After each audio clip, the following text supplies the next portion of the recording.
It is early November on the Day of the Dead. This popular Mexican holiday is marked with joyful celebration, a way to pay respects to friends and family who are no longer with us. There are traditions, both personal and regional, with the day commemorated in various ways, like this exuberant party at the suburban home of Joy Blanchard in the Midwestern United States.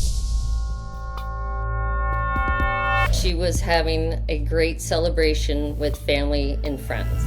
But this Day of the Dead took on a literal meaning when the host was beaten to death in a crime of passion that rocked this neighborhood to its core. Upon walking in, you could see Joy laying there with 2 knives out of her head and a staircase spindle laying next to her body. It was clear that this was someone that knew her. There was obviously a lot of emotion and thought put into this assault.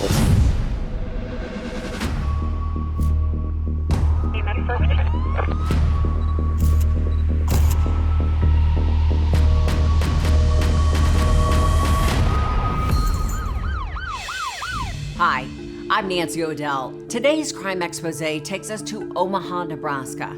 Joy Blanchard had a big house, a devoted boyfriend, and a love for life. But one shocking day, everything changed.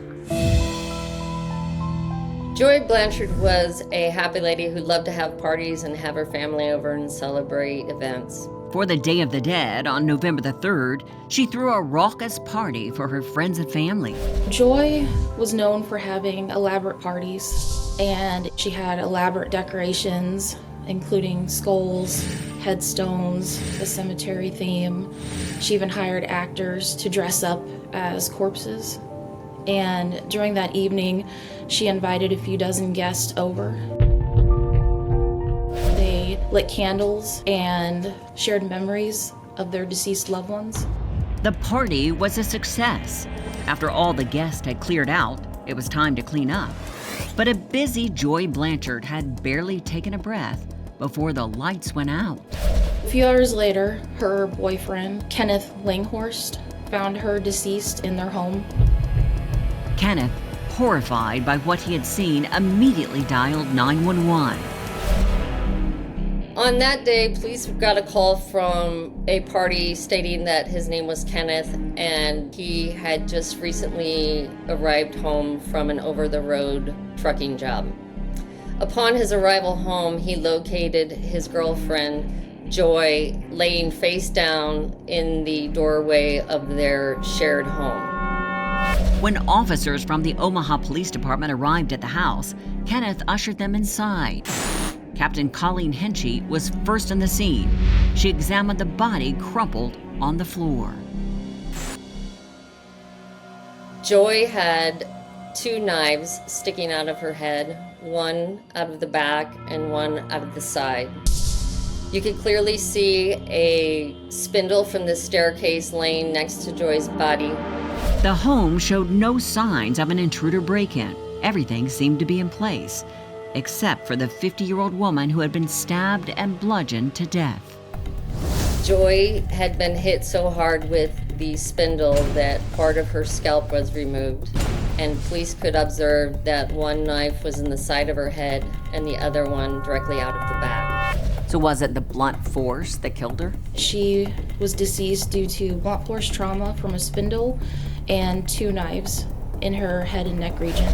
3 weapons, all easily within reach and easy to use, given the right amount of force. So did you feel that Joy was surprised by her killer? Did he come up from behind her, or did she actually see him in front of her make his move? It was defensive. It was like Joy had been involved in a struggle. She was clearly fighting for her life kind of thing. This was an incredibly fast and violent murder. It was a rage. I'm not gonna lie. I mean, she had a knife from the side of her head and one coming out the back of her head, and then she was scalped. The only thing holding her scalp was a piece of skin hanging here, holding it on it. The intensity of the assault provided a clue as to who might have killed Joy Blanchard. So based on the evidence, depending the severity of what you see, it can tell you if the suspect was a stranger or if it's someone you know. So what did you think? What were your thoughts when you looked things over about the murderer? It was clear upon initial review that the crime scene was one of passion. The victim suffered from injuries that were subsequent to somebody in a high rage and was definitely not a premeditated or thought out event. So Joy's killer might have been somebody close to her. All leads were followed, and the suspect tended to be thought of as somebody that she knew or had known in the past. This would explain the ferocity of the attack, the savage unleashing of a temper that boiled over into violence. Joy had fought back, and this was one fight that Joy did not give up easily.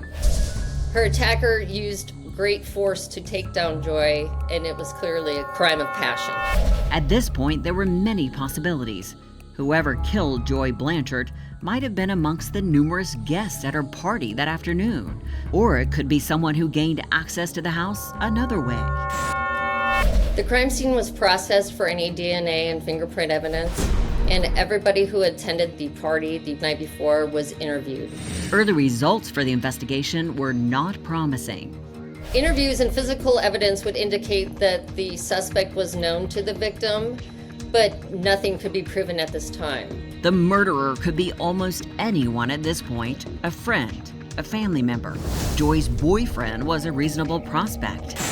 Interviews with witnesses at the scene indicated that Joy had issues with her boyfriend, Kenneth. They had been fighting lately over money. Her boyfriend found her deceased in their home. Did arguments over money escalate to a physical altercation that ended in murder?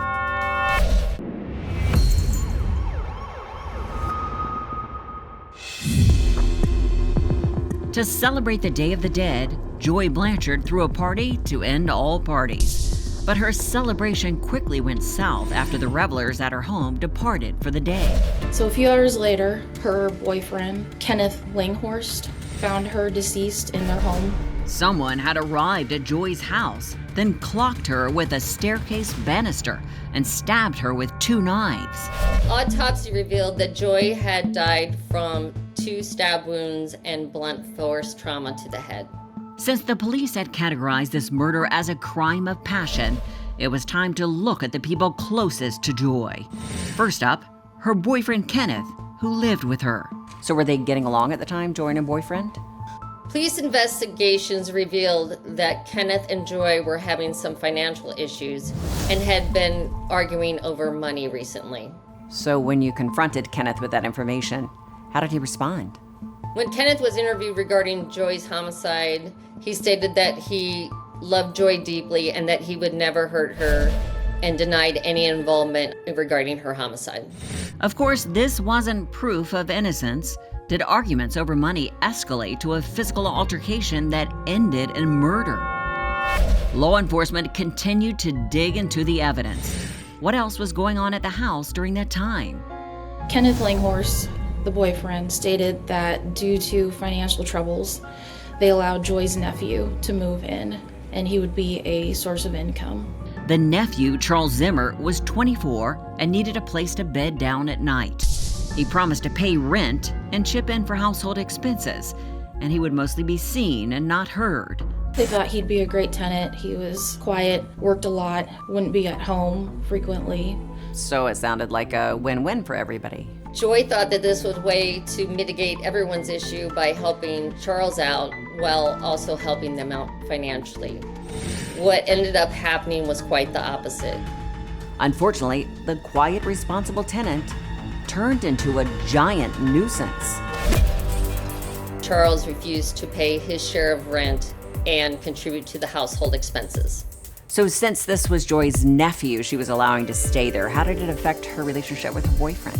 Kenneth and Joy ended up fighting over the situation more, and it created more of an issue and a financial burden. Then, a new development that drew the attention of the investigators. Another killer on the loose in the city of Omaha. During the same time, close to the same neighborhood, there was a series of murders taking place with a different individual. And due to the way that those murders took place, they were similar in nature to the way that Joy was murdered. So police decided to look into if all those were linked together. So with all the information you knew about the serial killer's MO, did it seem like he could have been the one who murdered Joy?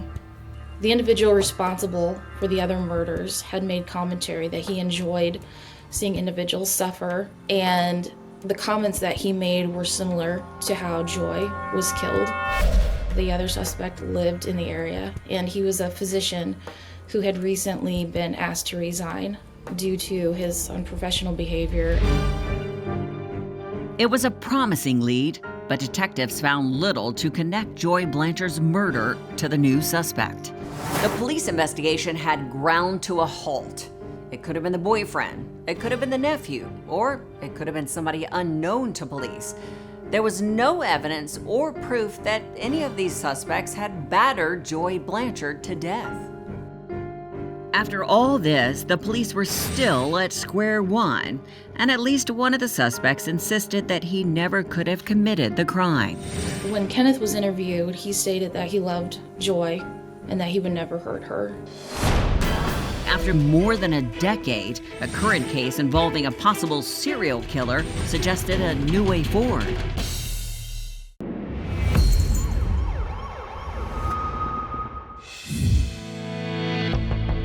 "11 years had passed since Joy Blanchard was bludgeoned and knifed to death in the doorway of her home after hosting a party for friends and family. Joy's boyfriend was a key suspect, but he was adamant that he had nothing to do with her murder. Kenneth was taken down to police headquarters and interviewed, and he stated that Joy and him had a great relationship and denied any involvement regarding her homicide. Also in the lineup was Joy's nephew, who was staying in the house temporarily. He proved to be a terrible tenant and was probably very angry at his aunt. Before the party, Joy had asked her nephew, Charles Simmer, to move out due to failing to pay for some of the household expenses and how he behaved as a tenant. When questioned by investigators about his aunt's murder, Charles pushed a simple alibi. He couldn't have been there. Charles Simmer was interviewed regarding his aunt's homicide, and Charles stated that he was at work at the time of his aunt's murder. So who killed this cheerful middle-aged woman? Someone who had no obvious enemies. The police department in Omaha, Nebraska were unable to single out anyone, and the evidence trail had turned cold. Finally, after being stymied for more than a decade, the case of Joy Blanchard's murder was reignited.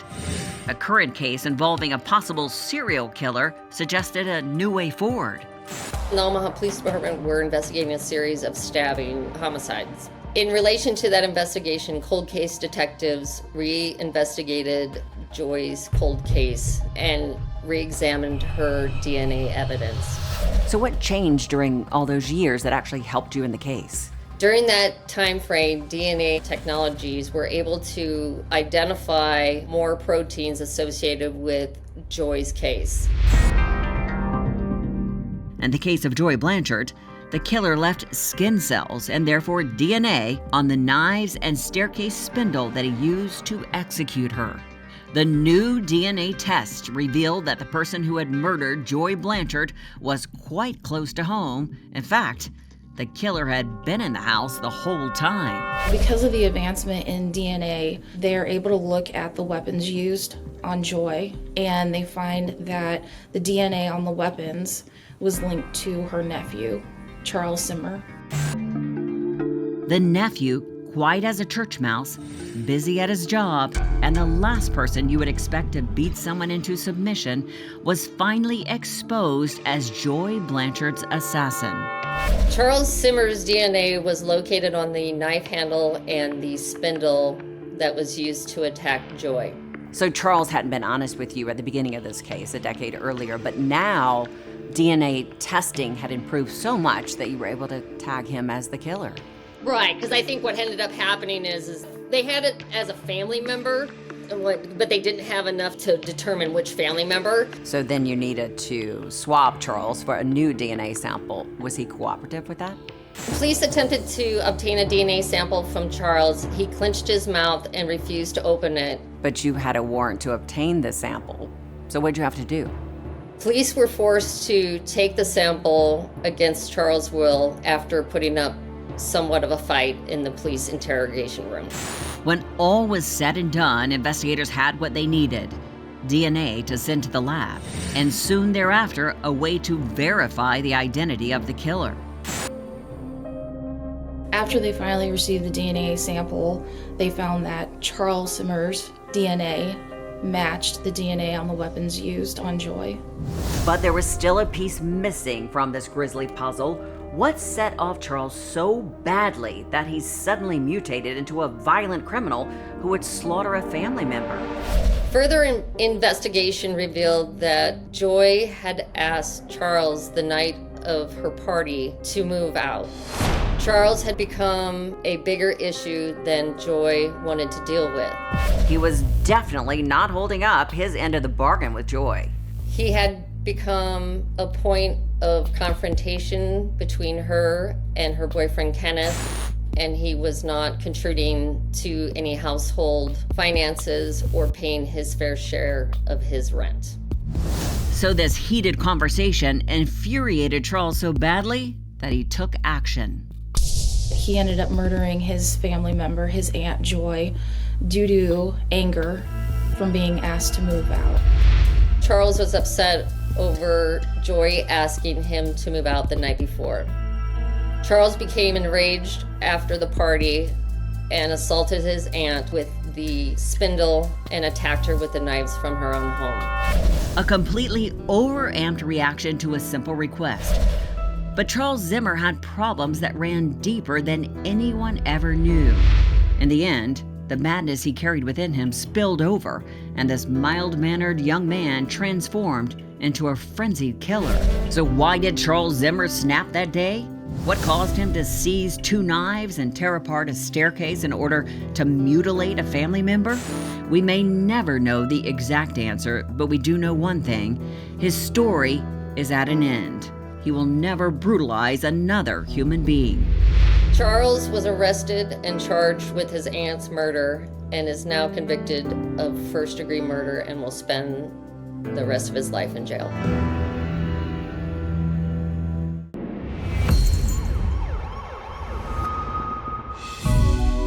For Joy Blanchard, a generous act of the heart was acknowledged with a violent, sick form of gratitude.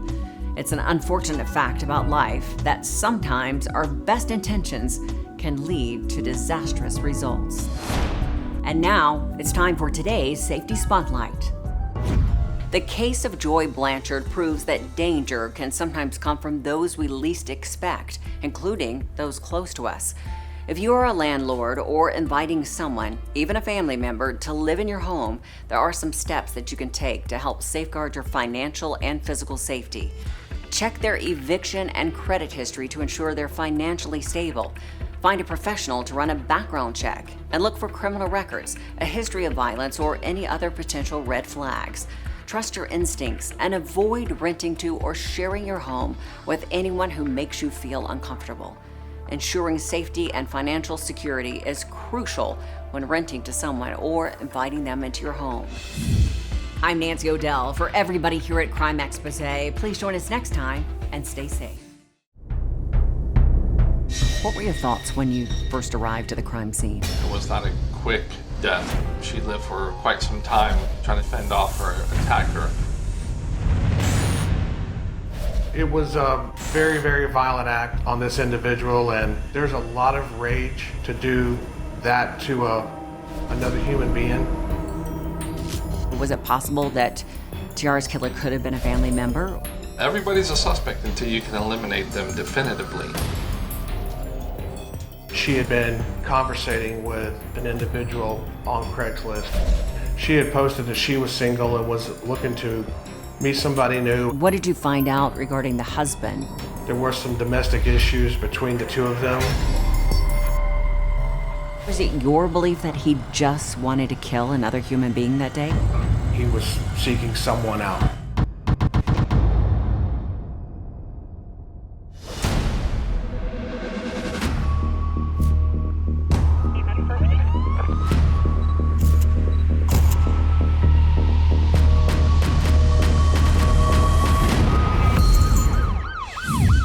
Hi, I'm Nancy O'Dell. Today's Crime Exposé takes us to Jacksonville, Florida. It is the most crowded city in the state, with nearly 1 million people, which translates into a large dating pool. Online dating can be exhilarating, but can also be very dangerous. And in the case of Tiara Pool, it led to her murder. Tiara Pool was a 22-year-old mother of 2 boys. She hadn't been seen in public for 4 days. Curious and a bit worried, her best friend decided to pay a visit to her apartment. She had her own key to the apartment because she was the nanny to her children. So she used her key, she entered the apartment. She went to the bedroom where she saw just the hand of Mrs. Pool, a bloody hand. And when she saw that bloody hand, she decided that she'd back out of the apartment and call the police. Officers were dispatched to the address, and when they arrived, they found the victim deceased on the floor. The floor was soaked in blood, the body chopped with a sharp object. Tiara had been stabbed nearly 90 times. It was pure butchery. The killer wanted to make absolutely sure that Tiara would never breathe again. She had several wounds, the slit that went across her throat from side to side, and then she had several puncture wounds that were from the back to her lung. All of them could have been fatal. Tiara fought back as the killer slashed at her, the escalating number of wounds slowly draining the life out of her. She held on as long as she could. She did have defensive wounds on her forearms. It was not a quick death. She lived for quite some time trying to defend off her attacker. What were your thoughts when you first arrived to the crime scene? With 80-something stab wounds to the body, it was a very, very violent act on this individual, and there's a lot of rage to do that to another human being.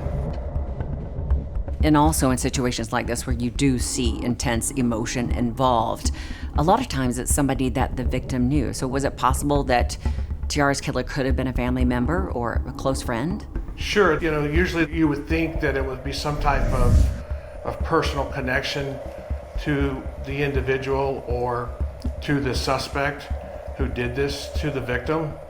As law enforcement scrutinized the crime scene, several things stood out. First, the murder weapon, a knife from Tiara's own kitchen. It was found in the bathroom. I think it was leaning up against the tub. It was bent, so if you think about the integrity of a kitchen knife, and for it to be bent, it would have to be struck pretty hard. And the tip of it was broken off, and then the tip was actually located within Ms. Pool's body. 2, the killer did not break into the apartment. There was no signs of forced entry, which would also lend an investigator to believe that they knew the individual who committed the crime or just allowed them to come into the home. 3, as Tiara Pool lay bleeding, the murderer helped himself to her personal belongings. In the process of going over the crime scene, they discovered her game station was removed from her house and some other items. So who was this young woman? Whenever you enter into a homicide scene, there's a lot of mitigating factors that come into play. Do they have a history of domestic violence? Is there a history of drug use? Is there a history of drug dealing? Is there family issues? Police say Tiara lived in a neighborhood where this kind of thing just didn't happen. Her apartment complex where she was killed is, it's a nice, good neighborhood, it's a good area. So we do know that Tiara was married. What else did you discover about her home life? I know that the victim had 2 small children and they were with in-laws and not present in the home when this crime took place. Meanwhile, though he snatched a few of Tiara's personal items, the killer did not grab her cell phone on his way out the door. Her phone was resting on the back of the couch in the crime scene. Were you able to get any information off of Tiara's phone that helped in the investigation? It had to be submitted to a company to do a forensic download and to kind of separate all the information that was on that particular phone, whether there were texts and phone calls and internet usage on the phone and how the phone was being used on the internet. I know one of the things police use the information they found on the phone for is to kind of build a biography of a person's final days. Were you able to do that for Tiara? They were able to gain a lot of insight into what's going on in Tiara's life, and she was communicating with others through Craigslist on both her computer and phone. Was Tiara talking to family, friends, or strangers? For this married mother of two, nothing appeared to be what it seemed. In fact, Tiara Pool had a shadowy second life, one that took her down a treacherous path. There were some domestic issues that were going on between her and her husband. You also look at who was the last person to see the victim alive, because that's usually a good person to look at.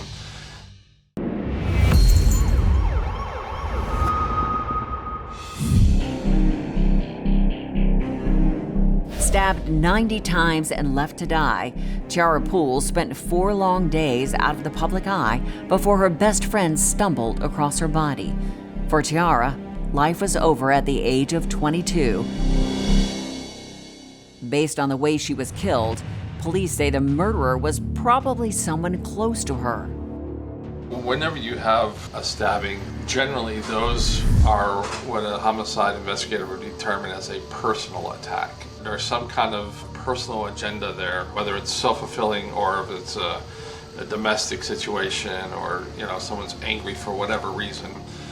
Speaking of domestic situations, where was Tiara's husband during all this? Police say he certainly seemed like a strong candidate. What did you find out regarding the husband and his whereabouts? So Tiara's husband was in the military. He was in the Navy. He was on an 8-month deployment at the time of the incident. Though investigators didn't know that from the early onset, so they'll get in contact with his command staff to see, if he's been on deployment or did he take leave, did he return home? In the military, taking leave involves requesting to be absent from work. So investigators wanted to know if Tiara's husband had returned home briefly and possibly killed her during that time frame. Not only do they have to figure out that he's on deployment, but they also make sure that he didn't return off of deployment for whatever reason. And so you have to kind of eliminate that as a factor. As detectives peeled back the layers of Tiara Pool's daily life, they learned that her marriage had recently run aground. There were some domestic issues between the two of them to the level of violence, or it was just verbal altercations between them, but they were contemplating separation and divorce.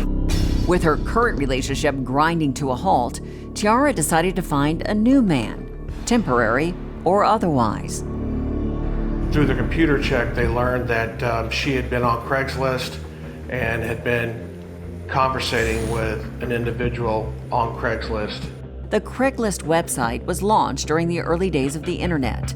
It's an online version of the old classified sections in newspapers where people bought and sold items, looked for a place to rent, and even advertised for new romance. So what kind of ad was it that Tiara posted on Craigslist? In her ad that she had posted through Craigslist, she had posted that she was single and was looking to meet somebody new and start making some changes. Police dug through all of the messages on Tiara's phone and computer. You're looking at everyone that she was having conversations with. But it was the Craigslist ad that interested them the most. A few people replied to her ad, but then she kind of narrowed it down to one particular individual. His name was David Kelsey Spar. David Spar lived in Georgia, a little over an hour's drive from Tiara's place in Jacksonville. I was aware that they did have communications back and forth. It was flirtatious in nature, and there was some conversation as to meeting here in Jacksonville. Meanwhile, another key piece of evidence popped up. Someone had left a DNA specimen in Tiara's apartment. They found some unknown male DNA at the scene, and they're going to do everything in their power and use the techniques that are used today to determine who that individual is. The pieces of this puzzle were increasing in number, but nothing was fitting together just yet. Investigators knew the murderer could be halfway across the country by now. The cliche of you have 48 hours to get to an answer is really not so cliche. Things start falling off the radar as time goes by. People start forgetting. You might have a witness that saw something and just assumed that the police knew it or never called them about it, so it wasn't important to them. So who brutally murdered Tiara Pool and disappeared into the night? Was it her husband, the man from Craigslist, or whoever owned the traces of DNA that were spattered across her apartment? Everybody's a suspect until you can eliminate them definitively.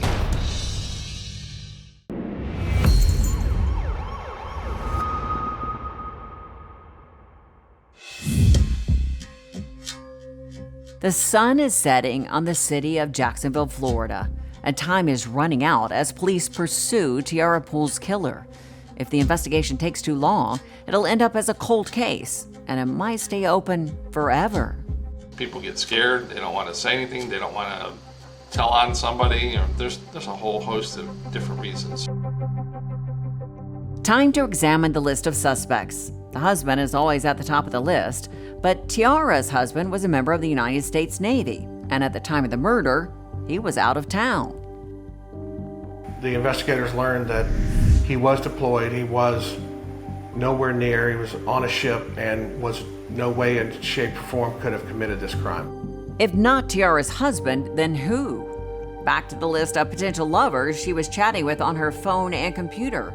At the top of that list, the man from Georgia, David Spar. There was multiple persons of interest. It just turns out that Spar made it a little bit more easier because he was interacting much more often than anyone else was. They learned through their text messaging and messaging back and forth on Craigslist that they had made arrangements to meet up with each other. And you brought in David Spar for questioning, and you said that he was cooperative, right? Correct. When interviewed by the investigators, he admitted that, that he had come down to Jacksonville to meet her and made arrangements, and he was coming down here anyway to visit his grandmother who was having a procedure done at a local hospital. And were you able to verify his statement? They're actually seen on videotape at the hospital. So at the hospital, they were face to face for the first time. There was enough of a spark, and then what happened? He admitted that they had met up and gone back to her place to be intimate with one another. And then afterward? He said he'd come for one thing and one thing only. They did their business, and then he left. Investigators had no reason to doubt the story that David Spar told them. So far up until that point, what they got from his story and then the video footage that they received from the hospital, everything was, at that point, was matching up. Then, the police slowly turned the tables on David Spar, and this friendly interview started to go south. Investigators poked holes in Spar's responses, beginning with his phone conversations with Tiara Pool. So they had the video, they had his cell phone records. He tries to say that he's in a separate location when he has a conversation with her, but yet his cell phone records are actually placing him at a different location. And there is a discrepancy that he has to answer for, and he can't, of course. And then you said he began to sweat and stumble, and then you asked him for something crucial. Yeah, and so they asked him for his DNA, and that's when things changed for him and the investigation took a different turn.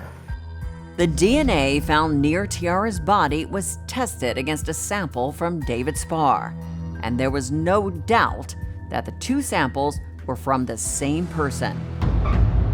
And now, David Spar had to answer for what he had done while he was in Tiara Pool's apartment. His DNA is found within the crime scene, and it's on the weapon. It's in. I think they might have recovered some from the grout and the tile in the bathroom, and try to explain that one away.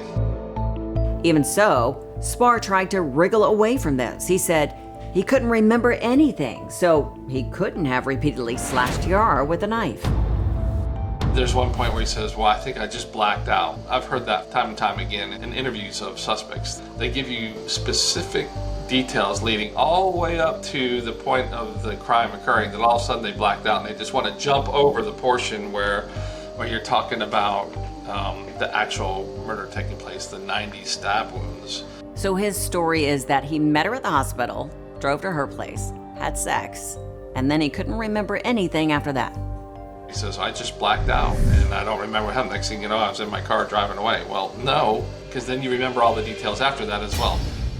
Spar was drowning, but things got worse. He had to explain the items missing from the apartment. Tiara's gaming system and her car had disappeared the day she was executed, and now investigators nailed Spar to the wall. They tied him to the scene with the surveillance footage and her car being stolen, and then his DNA being in her apartment. It was Judgment Day for David Spar, and this time there was no way to escape from what he had done. The judge dropped the hammer on him. David Spar was ultimately sentenced to death. Spar's excuse for killing Tiara? He said he lost his mind when Tiara told him that she was still married. He wanted this to happen. You just don't go to that level of violence on an individual because you find out they're married and you're trying to start a relationship with them or even just have a fling with them. So is it your belief that he just wanted to kill another human being that day? It was, for lack of a better term, it was premeditated. He was seeking someone out. David Spar had taken more from Tiara Pool than her life and dreams and hope for a better future. He had ripped her away from her husband, her friends, and her children. Her loss of life is so tragic, but also there's 2 other lives and these 2 other children who are now without their mother. And it puts a different burden on them that people just cannot imagine.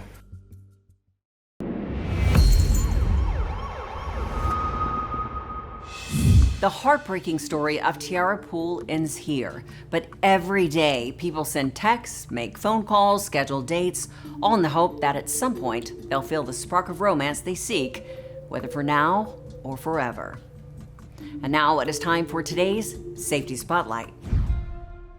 Looking to make a romantic connection online is common nowadays, but prioritizing your safety while doing so is essential. For the first several dates, choose public places and avoid going to secluded locations or your residence. Have access to your own car or public transportation so that you're able to come and go freely. And if you're going to drink, order your own and be careful of how much you consume so that you are well aware of what is happening. And finally, it's probably a good idea to tell a friend or family member where you are going and follow up with them periodically to let them know you're okay. Know the risks and take the proper precautions. I'm Nancy O'Dell. For everybody here at Crime Exposé, please join us next time and stay safe.